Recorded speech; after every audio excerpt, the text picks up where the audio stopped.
Geek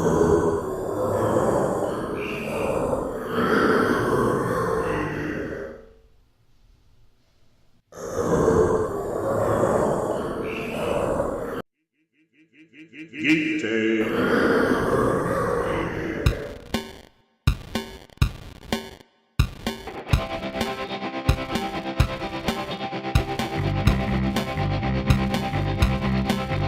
Put your red shirt on and a brown coat too. Everybody's joining the crew. You got just one ring that'll rule them all. Hoopy fruit, remember your towel. Get your Uru hammers and your needler guns, a sonic screwdriver or a sword plus one. Use Valerian steel if it'll get you to come to the Geek Tank. To the Geek Tank, the Rocky Mountain Geek Tank.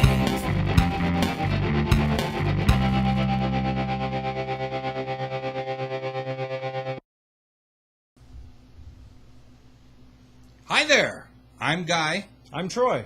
and welcome to this Geek Tank episode of June 25th, 2014. And just like William Shatner, I just forgot my line and therefore had to pause. It was very dramatic. I was on the edge of my seat waiting to find out if he was going to say his line or not. So dramatic I cried. I should get an Oscar for that. Did Shatner ever get an Oscar? That's true. That's true. He never got an Oscar. Never. Okay. So you can see we've got a brand new set. And everything's really awesome here, but the show is the same. And we're going to start right off the bat with Working for the Geekend. Working for the Geekend. This is where I talk about stuff that's coming up this week. Unless if you're watching this in rerun, which means you might be seeing this in the past and you need a time machine to go back and then actually participate in these things. But it'll give you an idea that they exist, or if they're annual, you may annual, if they're animable, an animal. So, hey, you get the idea.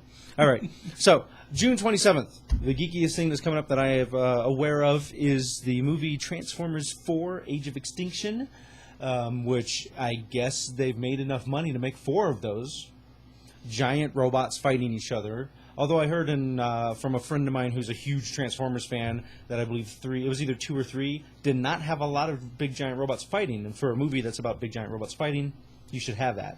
If you really want to watch big giant robots fighting, watch Pacific Rim. It's a much better well, big giant robots fighting monsters. They're not really fighting each other, but that's true. And Pacific Rim 2 has been greenlit and is being made, so that should be awesome. But that's not this coming week. Yeah, Transformers 4. Some of my friends who are Transformers fans are very excited because they have the Dinobots. What are they called? I'm not a Transformer. I'm a GI Joe fan, not a Transformers. They were fan, Dinobots, so. yeah. Ugly Grimlock. They were called Dinobots. Yeah, they were called Dinobots. I could have sworn they were a different name. I just sort of pulled that out of my butt, and it was right. Many things I've well, got in my there butt you go. Now you right. know exactly how they named them. Yeah, that's sure. It's a robot that turns into a building. I'm a building bot. That's from Big. Any case, the Alamo Drafthouse, one of my favorite movie places, is doing their kids club this week. I think they're doing the kids club all summer long. That's where all the proceeds go towards the kids filming thingy. And I didn't write that down, but it's a good charity, and they're not pocketing any of that money, and I think it's only $1 a person to get in. This week they're showing Annie. I'm not sure which incarnation of it, but... I would presume the 80s one. I would presume too. I mean, it's coming out tomorrow. Tomorrow. And then the day after that, and the day after that, and then for the rest of the week. They're roughly, each time's different. They're roughly around noon, so you'll want to go ahead and check on their website, Alamo Drafthouse, to see what time is appropriate for you if you'd like to take your kids and go see that. Or you don't have to have a kid. You could just go yourself. Take yourself. Take yourself. They put real butter on their popcorn, not that artificial stuff. So I love that. And big thing coming up, cosplay in Colorado. They're going to be, it's a group that does photography for people in cosplay. The cosplay, if you're not familiar with that, that's dressing up in costumes of your favorite superhero, favorite anime, favorite TV show, sci-fi or fantasy. It's pretending to be somebody that you're not because you admire something about that story or that character. Right. Type thing. And so the first Friday Art Walk, which surprisingly is on a Friday, July 4th from 5 to 8 p.m., and I had the address here, and it ran away from me. You have to. They saw have go to their Facebook page, look up Cosplay in Colorado, and find out more information there. They're also doing opening night Saturday, July 12th from 4 to 8. If we can, I can be there. I'm gonna try to be there on July 12th to do some filming and bring some footage to you guys about people in costumes in Colorado. Why not? It just seems like a great thing to do. Yep. Yeah. So that's all we really got going on for this upcoming Geekend. Geekend. Yep. Well, very good. Alrighty. Well, as we all know and love, last week was Denver Comic-Con last weekend, so it'd be the weekend before last weekend because this is a Wednesday. And anyway, Unless you're watching this later. unless you're watching this later, at which time it's tomorrow. Anyway, so I of course, I was going to go, but I got kidnapped by a bunch of Brazilian carnival dancers. And they gave you Brazilian wax. They did. We don't talk about that. It was painful. I still hurt. Revealing. It's very revealing. Now he's I didn't know I had a tattoo there. I didn't know. I just... you were really susceptible to the drugs I gave you that knocked you out, so when I gave you the tattoo, you didn't even notice. And, and I don't even know what Hydra is. Hell Hydra. Yeah. So, here... Okay, anyway, so... I'm still a little uncomfortable. So, yeah, unfortunately, Mr. Guy did not get to go. I didn't get to Denver go. Comic-Con. So what I'm going to do is I'm going to interview... Somebody who got to go. Somebody who got to go. And he rubs it in. It's really sad. See? He's rubbing it in right now! That's another tattoo. In case you can't, I don't know if you can see that. Well, through movie magic, we'll somehow give you a better picture of that. But it's the old Adam West Batman on Big Blue. If you're not familiar with Big Blue, that is the giant demon horse that is out in front of the Denver airport with glowing red eyes. Lucifer is also another nickname for him. And we like Blucifer. Lucifer. But he's got glowing red eyes. For those of you who are not familiar, he actually killed his maker.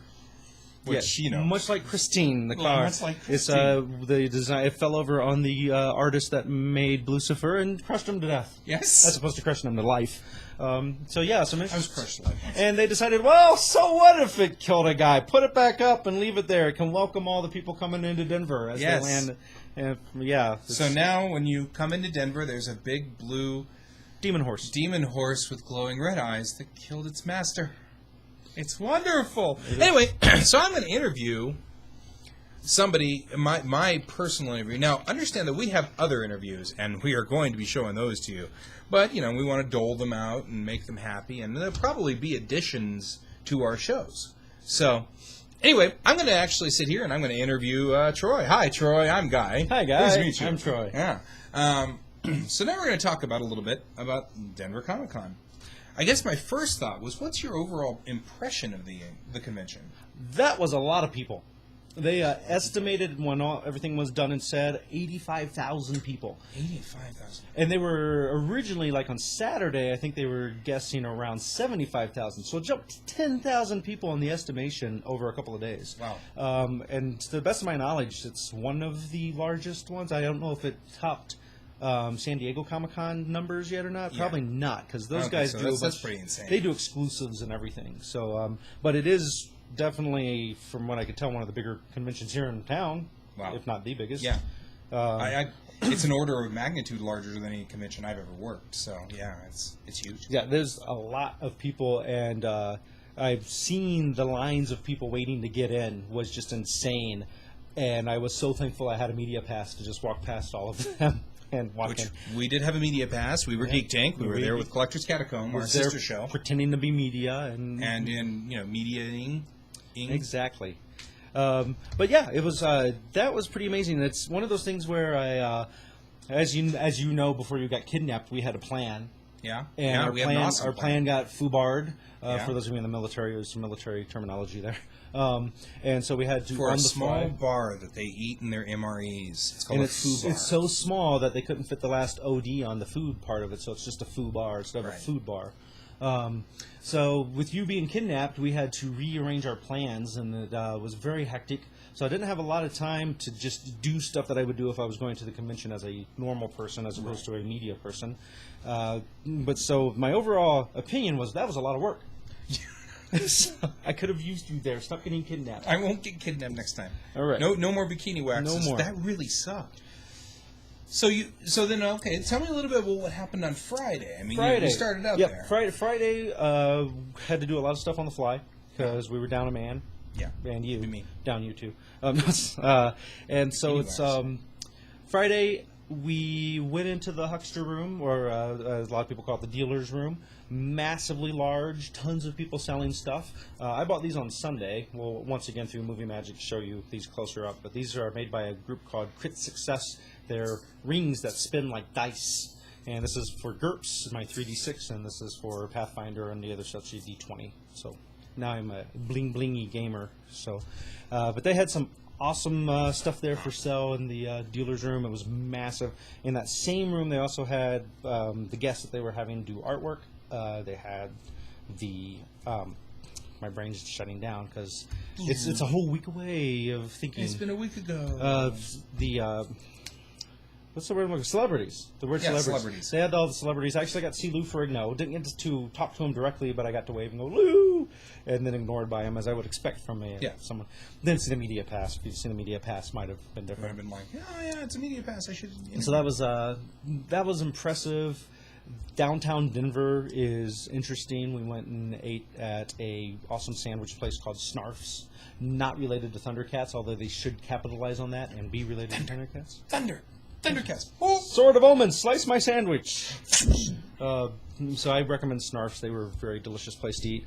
And something completely unconnected officially to Denver Comic Con, the media team and I, being part of the media team, went to, was a burlesque show that had... It was very Comic-Con oriented.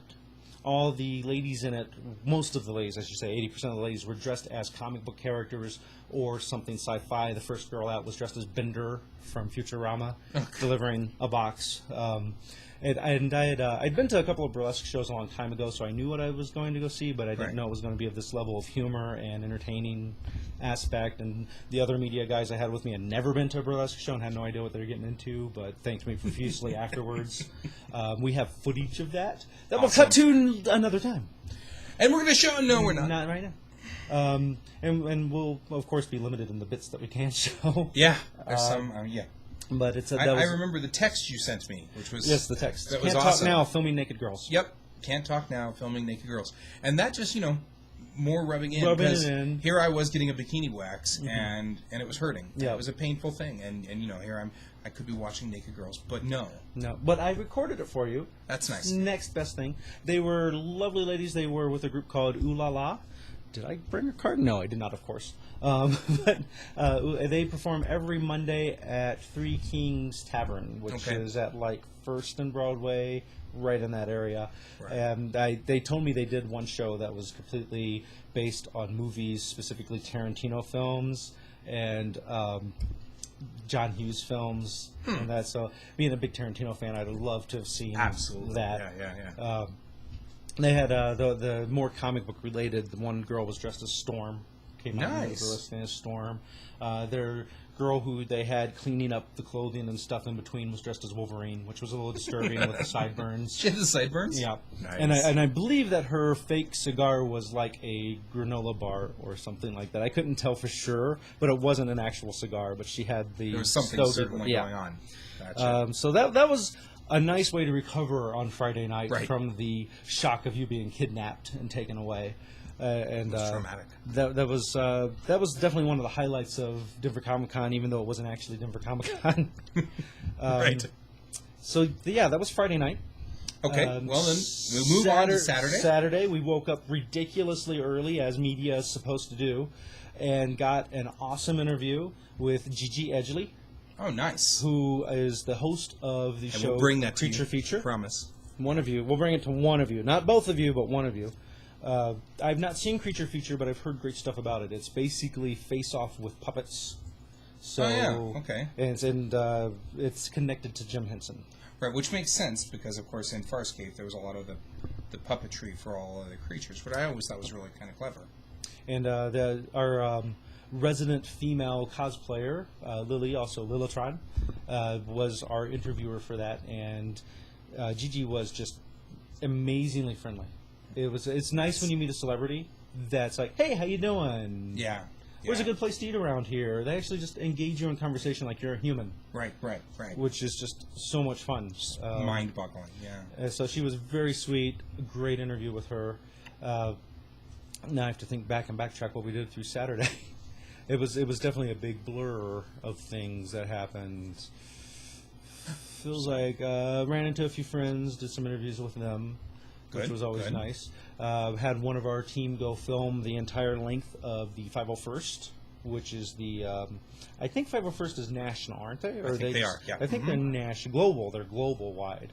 So filmed their stuff where they're doing a how to join our group and be part of the 501st. And for those of you that don't know 501st, that is. I don't know. Well, I think I'll talk to you. You look nicer. The 501st, that's a group that does very authentic costuming of Imperial stormtroopers and the range of that. I think they expand beyond stormtroopers. And they do charity work. So they'll go out to various charity places to help raise money for those charities using their costumes and their skills in that aspect. I've seen them at Children's Hospital. At Children's Hospital. And so that we should have some fairly elaborate footage on that we can get to at some point. Nice. And the big thing on Saturday is the giant cosplay.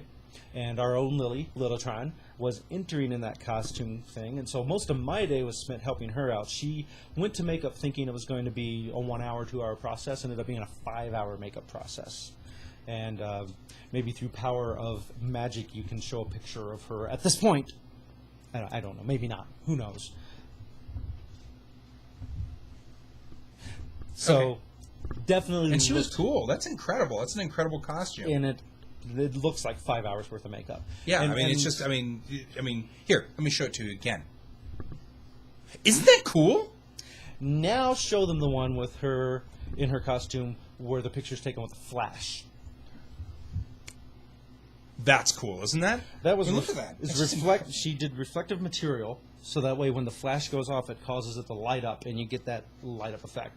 And under her helmet part, her crown, is that called a crown? Yeah. Her little tiara. Tiara. It's a tiara. 'Cause she was doing Wonder Woman. Black Lantern Wonder Woman, which I've not read that series. Darkest Night.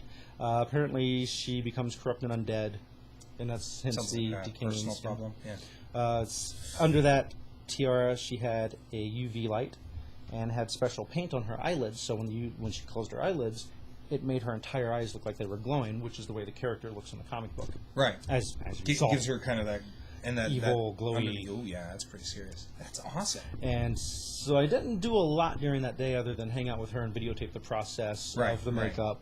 And when you're in that kind of costume, you need somebody there to help open doors, help get stuff because you're covered in makeup. Yeah. Help knock, the small people out of the way. Small people out of the way, the creepy people out of the way that are there. And because invariably there's creepy people. Never know where they're going to creep up at. Yeah. And so I was with her and got her to the costume contest where she took first place in her category that she was in, which I believe they were calling novice, which almost sounds like an insult. I think she was intermediate. Intermediate, that's what it was. Right. Intermediate. Which still doesn't. I mean, I only say this, by the way, because I was still getting Facebook in Brazil. Yeah. So, well, they were not animals. They're going to let you look at your Facebook while you're getting there. What else are you going to do while you're getting a bikini wax? So she did amazingly awesome. Yeah. And that was a big part of that. And Sunday, we pretty much decided we were burned out. And that's when I actually got to enjoy a tiny bit, and that's when I ended up buying my rings. Right. They had limited amount of stuff that was specific for Denver Comic Con. Dice. I bought some 6-sided dice that had Denver Comic Con on it. I love collecting dice. Because you collect dice. That makes sense. And got my T-shirt, which has Batman on Lucifer. Unfortunately, the T-shirt only had that and not all of that, which would have been really cool. But I guess printing costs, it was just easier to do that. That's right. Batman on Lucifer is pretty cool. It's pretty cool. And I'm not a My Little Ponies fan, but they did have a shirt that I admired, which was Lucifer as a My Little Pony. So if I were into My Little Pony, I would have bought that shirt. I think I would have gotten that one just for the irony. If money wasn't an object, yeah, I would have bought that. But I had set myself a budget. Being an object, I set myself a budget of $100, which for a con is really low. It's pretty low. Really low. But I went in there knowing that if I didn't have a budget, I would have just bankrupt myself and lost my house and everything. So I have to explain that to your wife. And that would not have worked out so well. So I stayed under budget buying just the rings, the shirt, and the dice. So Nice. because of course there's food costs when you go to a convention as Sure. well, and Sure. parking costs, and the big thing I learned is you want to park at an RTD parking station because the first 24 hours there is free. Right. And then it only costs you about $3 to ride the light rail up to there, then $3 to get back to your car. If you're going to leave your car there for more than 24 hours, you just need to do the little ticket thing. And I didn't price that, but I remember it being relatively low. Right. Or you could go back to your car and move it to somewhere else in the parking lot, and it won't matter. Sure. But I don't want to get into a lot of details. Just make a good thing to talk about at some point. But I had an elaborate conversation with one of the security guards on the light rail. Because I was like, well, why do they do this? And she was going into a lot of details about why they have to police that. And there was stuff that I just hadn't even thought of. Huh. So we'll do that another time. Yeah. That's great. But yeah, that was the Friday, Saturday, Sunday. And I did not get con crud. I did not get sick. Good. A lot of Because you people would have given it to me just now. Just now. Yeah. Okay, so what would you call maybe your most? Everybody has to ask this. What was your favorite experience? What was the one thing? If you were to say there was a highlight of the con, what would you say it was? And it's kind of a collective thing. I met a lot of really cool people. Yeah. For a quick shout out, we're going to definitely talk to these guys in a future episode. Got to talk to some really cool people called Geek Street Society. They do a podcast. Nice. Much like what we're doing, but with just Except voices. with just pods. We're so sexy, we got to make sure we have ourselves on film. Well, and what they do is they're in a pod and they Pod clone people. themselves. Pod people. And they open up the pod and they cast themselves. And if you're narcissistic, it's an iPod. Right. So. Exactly. My favorite part would have to be... It would have to be watching the... what's the word I'm looking for? The enthusiasm that went in with each of the cosplayers. Okay. Because the cosplay is definitely the highlight. Everyone that went up on stage was really into their costumes, really into their characters. Okay. And you had varying degrees of level of skill in the cosplay based on what they did. But all of them really got into the being up there on the stage. So that was a lot of fun watching. And nobody was up there that made me feel uncomfortable. A lot of times if I see a play or something on stage, if the person on stage is clearly uncomfortable, kind of makes you get very empathetic to they that. stand up there and they're all like frozen. Yeah, you want to jump up there and save them somehow. So luckily that didn't happen.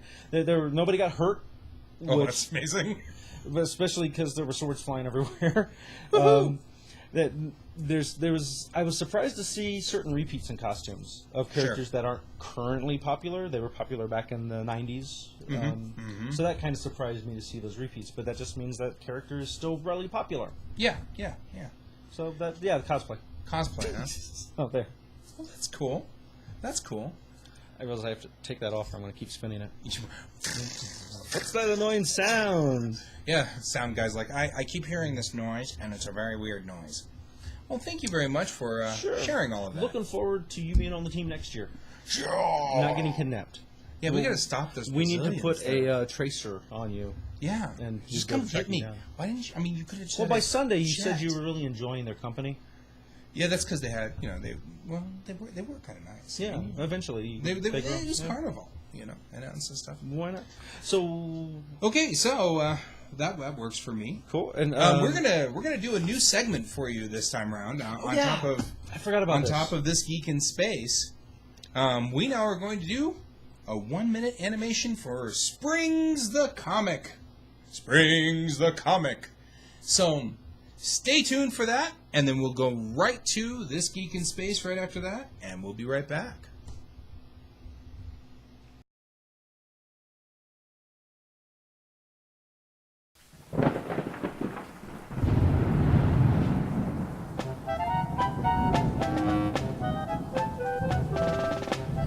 In 1752, Benjamin Franklin flew a kite into a storm. He was testing a theory that lightning was normal electricity.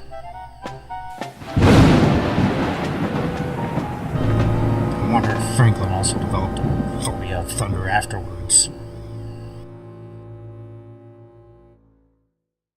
Program complete. Enter when ready. Status check, pressurization. Rocks taking. Have a braking power level right. You are go. Order systems, go. Green operation. Mercury Central, no. All three star satellites are direct. The red light is on. Check Mercury umbilical. Booster ignition and liftoff of the Space Shuttle Discovery.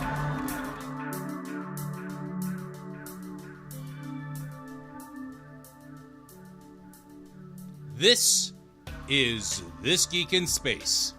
I'm Guy Davis. In local news, now past the solstice, the sun will be setting sooner every day. You can see the dwarf planet Ceres as it tracks through Virgo this week. Neptune lies in Aquarius, and also on Friday will be the booted meteor shower. Not expected to be a whole lot, the shower still has potential. On to orbital news. On June 27th, the Angara 1.2 PP demonstration flight will lift off from the Cosmodrome in Russia. This is a demonstration of the Angara launch system. On June 30th, the Indian Space Agency will launch a Spot 7 satellite on their PSLV launch system. The Spot 7 is a commercial, medium-resolution imaging satellite. And on July 1st, United Launch Alliance will launch a Delta II carrying the Orbital Carbon Observatory. The Delta II will launch from Slick 2W in California. Moving on to system news. Solar wind is at 331.7 kilometers a second with a density of 4 protons per square centimeter. The sun looks quiet this week, and there are no reported near-Earth asteroids that will pass in system. Curiosity has celebrated its first Martian year on the surface of Mars, having spent 687 days on the surface of the red planet. And a strange object was seen in the oceans of Saturn's moon Titan. Dubbed the Magic Island, this transient feature may have been waves or bubbles in the Ethene oceans. Though probably not due to extraterrestrial life, you never know. It could be a sign of wave activity on the cold moon. Finally, in interstellar news, depressing news coming from the interstellar science community. Looks like recent research is coming to the conclusion that extreme weather on Class M red dwarf stars may be stripping the atmospheres off of their planets. Class M stars are the most common stars in the universe, and this means that nearly 70% of our galactic neighborhood may have had the chance of life stripped from it before it even had a chance to start. Well, that's it for me. I'll see you next week. Good night.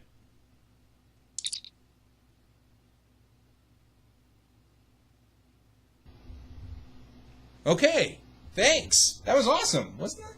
I think I'm impressed. Yeah, I'm duly impressed. I'm impressed because I did it.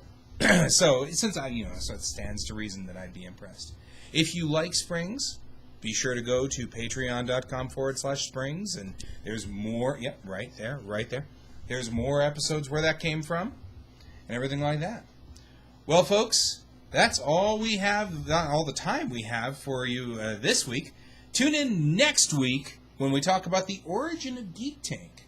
We're going to explain what our mission statement is, what we're all about, and kind of give you an idea. I mean, you've probably seen, if you've been following us, you know a little bit of what we're doing. But, Origin episodes are just one step above flashback episodes. It's like a bottle episode. So we've gotten to a point to where we're in trouble when we're doing flashback episodes. We'll even do an 80s montage where we're like...